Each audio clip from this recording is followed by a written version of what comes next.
Oh, what the stench. Fantastic. And it was so boring. Is that what I think it is? Mm-hmm. It's beautiful. I hate them. Yeah, it's pretty good.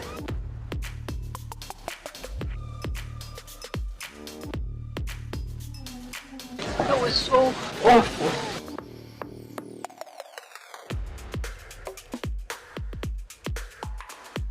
You can't handle the truth.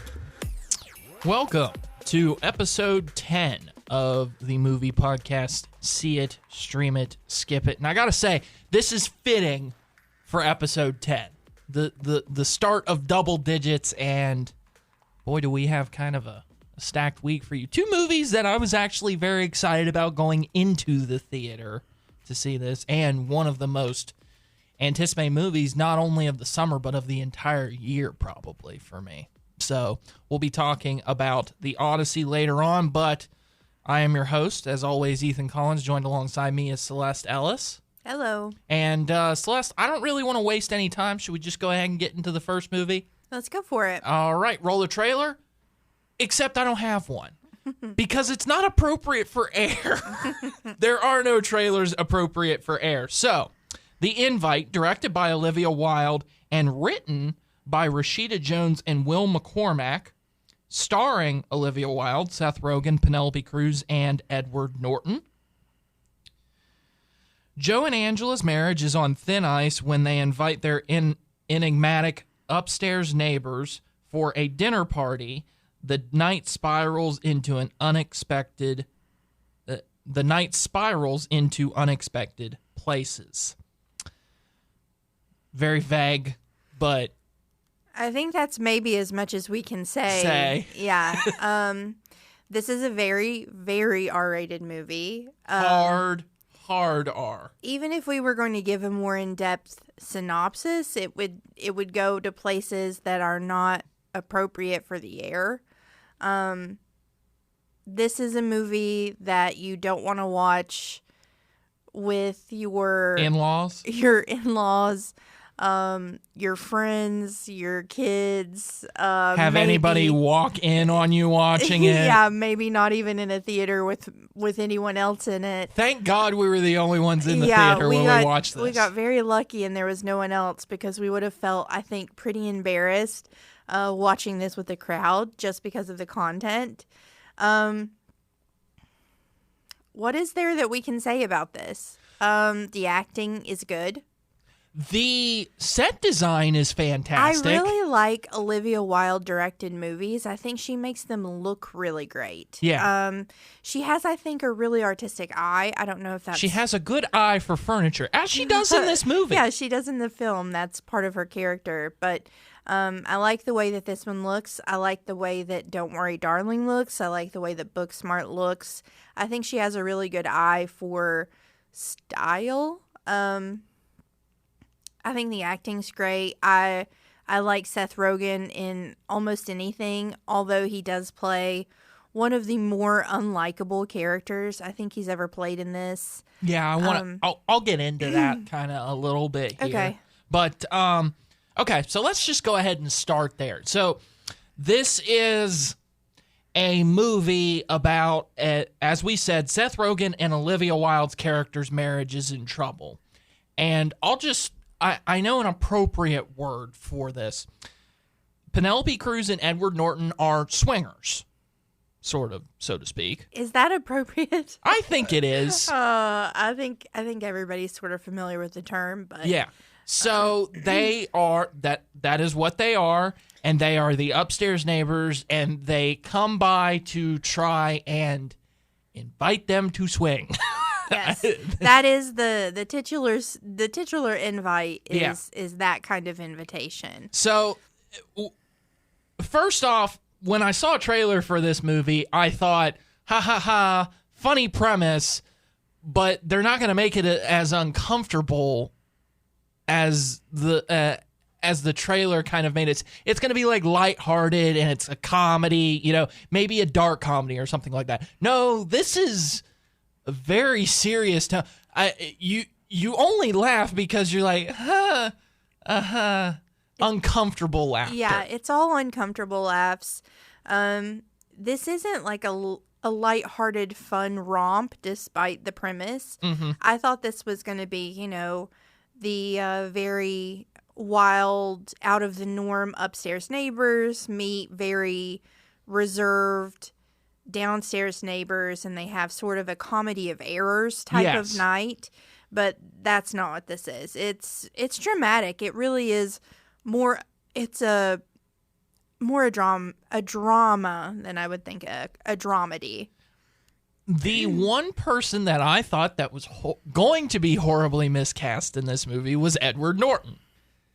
He is probably the best character in this entire movie. Yeah, he brings something to the table that I really appreciated. Hawk. His character's name is Hawk. But yeah, he is, I think, the most interesting character. He is a fireman. Yeah. Even though it doesn't really suit Edward Norton, I can't imagine him as a firefighter. But one of the biggest problems that I have with Seth Rogen as a character, we're kind of wrapping this up here, about 90 seconds left to wrap this one up. The biggest problem that I have with Seth Rogen's character Joe is that I feel like he's a person that wants people to feel sorry for him, and I'm sorry, I just don't have that kind of sympathy for him. I thought the entire movie he had like a serious injury, but he doesn't. He's just a baby. Yeah, I actually ended up not liking the Olivia Wilde character or the Seth Rogen character. The two people that I liked in this were Penelope Cruz and Edward Norton. Yeah, because they're at least like nice people who seem to, for whatever it's worth, have a very loving, healthy relationship with each other. Not only that, I'll kind of get into spoilers a little bit on this one. Guys, the ending is open-ended, but also dark. So it's kind of bleak. Yeah. 20 seconds. Celeste, do you see this, stream this, or skip this? This is a tough one. I guess stream if you like kind of a drama, if you want a relationship drama. It's a stream. I definitely wouldn't go see this in the theater for risk of being uncomfortable with an audience. I'm going to say skip unless you're alone. All right. So that's going to do it for the invite. We will come back with the Odyssey after this. Tell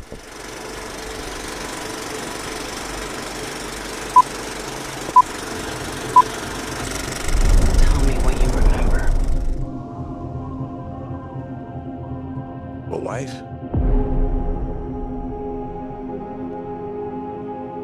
A son? And then what? We won the war.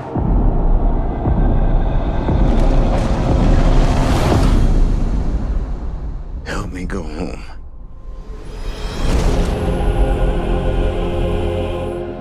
This is a household waiting for master. I want you to choose me. Ithaca's king is coming back. No, he's not.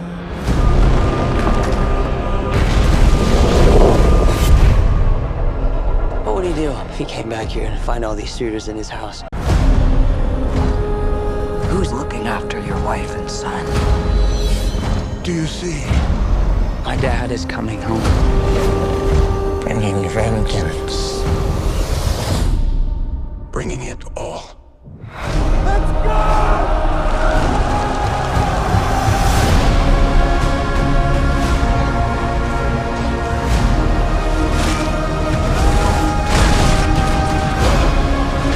I need everyone at this party dead. I can still save them. You're a man who needs to control his fate. But you cannot control this. That world is gone. No one could stand between me and home. Not even the gods. Keep us straight!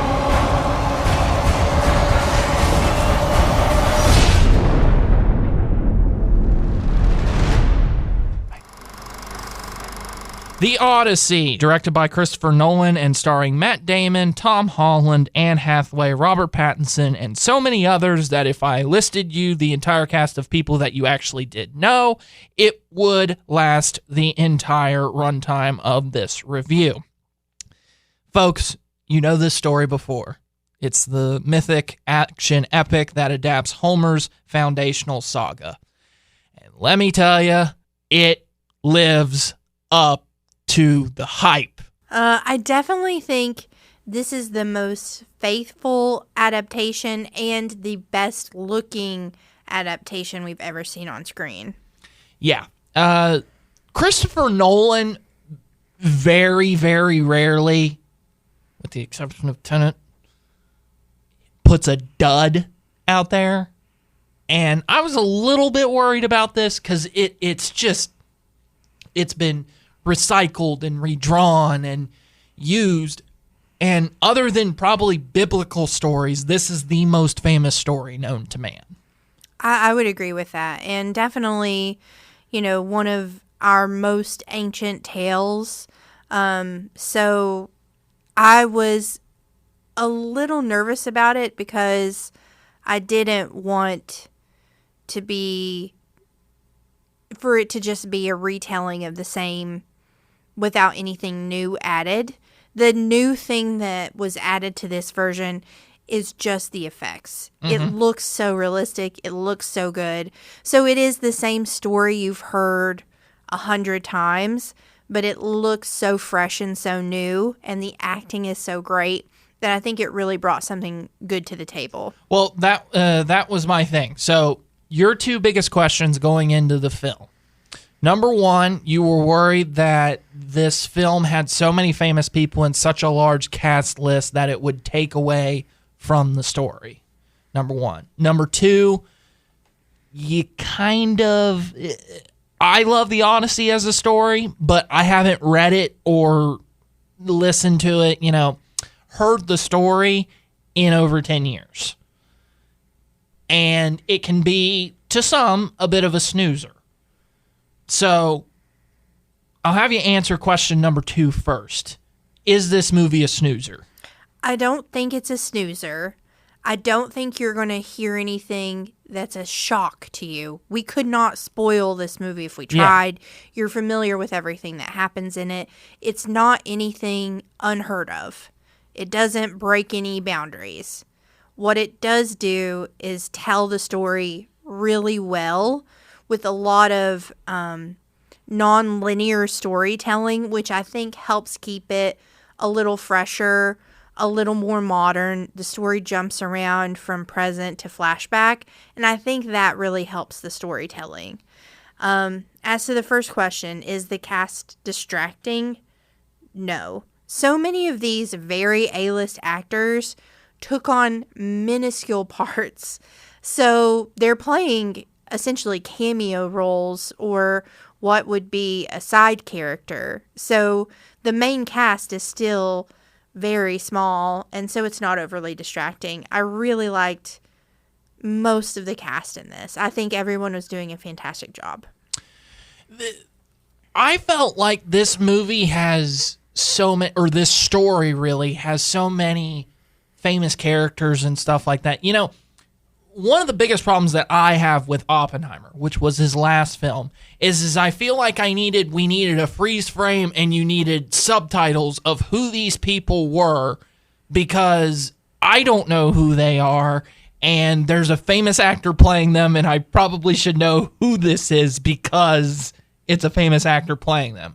This one, the characters, essentially. You know their the purposes of the characters in this story, and you kind of know that, that's a famous actor or actress, so that's an important character to the story, essentially. Yeah, I think that does help. You're like, anybody who's going to be important to the story is is played by someone you definitely recognize. But the ensemble cast doesn't ever feel like they're sacrificing the story to get more of a certain actor. I do want to say that the actor that I think is the shining star of this whole thing is Matt Damon. I think Matt Damon is excellent as Odysseus, and I'm not even like an over-the-top Matt Damon fan. I like him. I think he's fine, but I've never walked away from a Matt Damon performance like, wow, this guy's incredible, until today. Celeste thinks The Martian is overrated. I have controversial opinions about The Martian.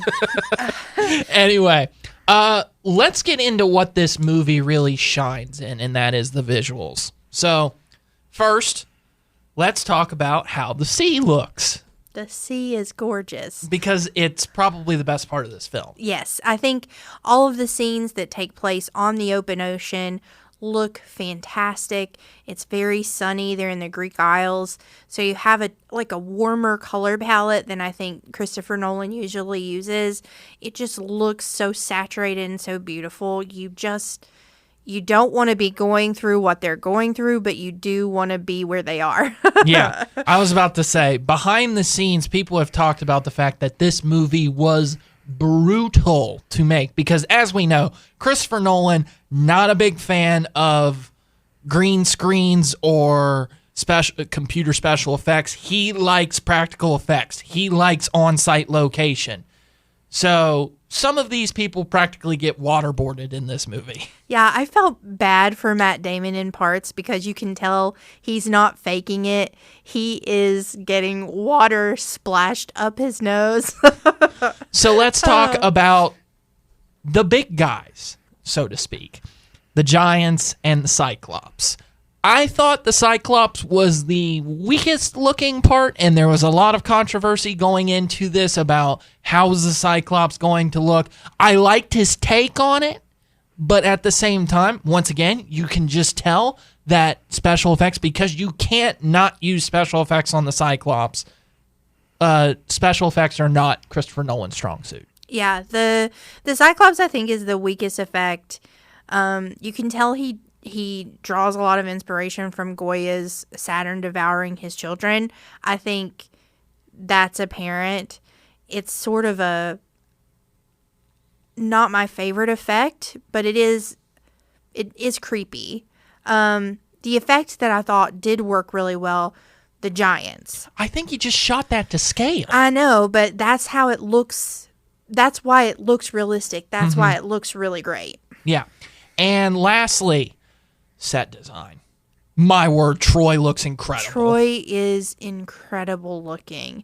And just every detail that they put into the costumes, into the set. Ithaca looks fantastic. Troy looks fantastic. Any scene where they're on a boat in the ocean, everything, the details are incredible in this. Honestly, everything looked built from scratch. You said you didn't really like how the Trojan horse looked in the trailer. Have you changed your opinion on that? Yes, because in the trailer, I thought it looked too slick. I thought it looked too manufactured. I think they made it look more like a ship pieced together in the actual film. I don't know if they changed it because a lot of people gave the same feedback that the horse looked too perfect. But I think it works in the film. I think everything just looks really, really good. 1 minute to wrap this up. Would you say you would see this, stream this, or skip this? This is a see it for me, and this is a see it on the biggest screen that you can. If you have access to an IMAX theater, go see it in IMAX. So you want to see this again in Pittsburgh in IMAX? Maybe. Maybe? Okay. This is also a see it for me as well. I mean, like I say, this was my most anticipated movie of the year. Not just of the summer, of the year. And it completely delivered. It delivered on every aspect. Man, Christopher Nolan, you've done it again, man. You have done it again. Any final thoughts before we wrap this up? 20 seconds? Great time. Great time at the theater. Yeah, I also tend to agree with that. All right, we'll be back to wrap things up after this on See It, Stream It, Skip It's, Episode 10.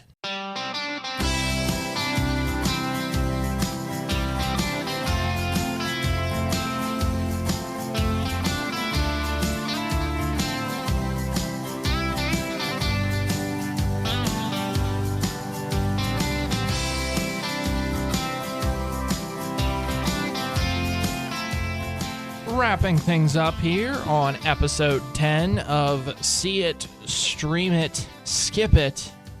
And guess what? We have a bonus episode coming out here soon.